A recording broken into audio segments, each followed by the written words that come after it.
Gledate Gorenjska poročila na GID TV. Tukaj prekrasno diši v šunkarni Kodila. Pozdravljeni, gospod Janko Kodila. Kako se pripraviti na veliko noč, kakšno šunko si privoščiti?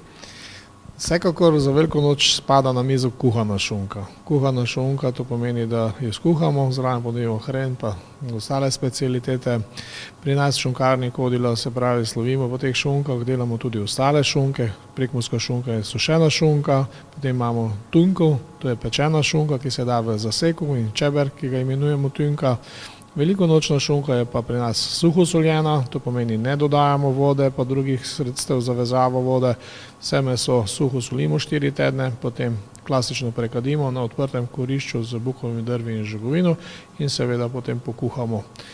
Gostje oziroma stranke naše, ki kupijo šunko, jo pa potem doma samo dokuhajo.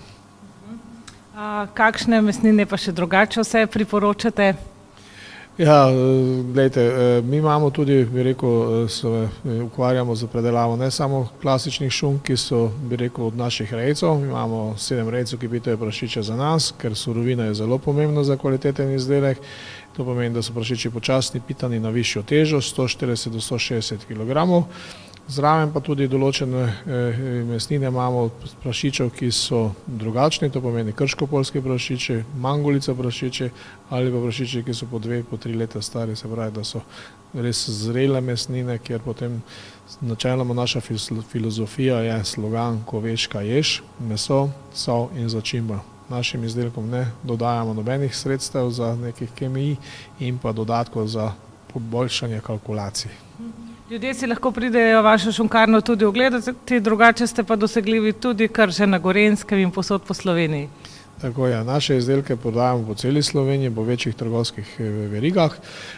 Vsekakor se pa, bi rekel, priporočamo, da nas naši ljubitelji naših mesnin kdaj obiščejo pri nas, ker tudi asortiman, ki ga imamo tukaj pri nas, je širši, se pravi od vseh teh specialnih mesnin in slanin in seveda različnih vrst paštet, kjer tudi smo znani.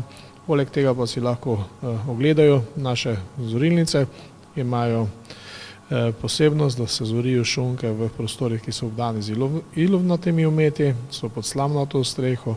Pokažemo tudi, kako prekajujemo naše mesnine klasično in pa seveda predstavimo filozofijo prekmurskih mesnin. Kaj pa si vi najraje privoščite in kaj bo na velikonočni mizi? Ja, zdaj, velikonočna miza je sigurno šunka za skuhati, ampak jaz osebno tudi kako dobro slanino od mangalice rad ali pa kako sušeno mesnino od mangalice ali krško-poljca, ker so seveda tele stare sorte prašičev imajo izrazitejši okus mesa, pa tudi sama slanina je bolj žlahtna, bolj kvalitetna. Sigurno pa imamo radi tak hren, sem ljubitelj hrena zraven, šunki mi to najbolj godi.